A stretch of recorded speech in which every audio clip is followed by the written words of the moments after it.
Psikologi industri dan organisasi merupakan penerapan ilmu psikologi dalam bidang pekerjaan. Psikologi industri dan organisasi adalah suatu studi ilmiah tentang perilaku, kognisi, emosi, dan motivasi, serta proses mental manusia yang ada dalam industri atau organisasi, yang berorientasi pada sistem kegiatan yang terkoordinasi dari suatu kelompok orang yang bekerja secara kooperatif untuk mencapai tujuan yang sama di bawah otoritas dan kepemimpinan tertentu. Dalam dunia kerja yang kompetitif saat ini, organisasi harus memiliki karyawan yang produktif dan berkinerja tinggi. Pio dapat membantu organisasi mencapai hal ini melalui beberapa cara. Yang pertama, yaitu rekrutmen dan seleksi yang efektif.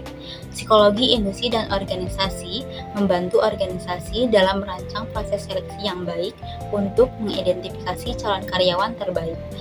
Metode seleksi yang valid dan reliabel akan membantu memastikan bahwa organisasi memperkerjakan individu yang memiliki potensi untuk sukses di posisi yang diperlukan. Yang kedua ada training dan pengembangan.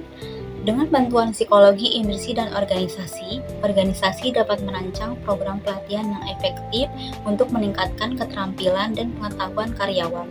Pelatihan yang tepat dapat membantu karyawan untuk berkembang dan beradaptasi dengan perubahan lingkungan kerja dan teknologi yang cepat. Yang ketiga ada motivasi dan kepemimpinan. Psikologi industri dan organisasi mempelajari faktor-faktor yang mempengaruhi motivasi kerja dan kepemimpinan yang efektif. Dengan pemahaman ini, organisasi dapat menciptakan lingkungan kerja yang mendukung dan memotivasi karyawan untuk memberikan kinerja terbaik mereka. Psikologi industri dan organisasi juga dapat berkontribusi dalam meningkatkan kesejahteraan karyawan melalui beberapa cara. Yang pertama, penilaian kinerja yang adil.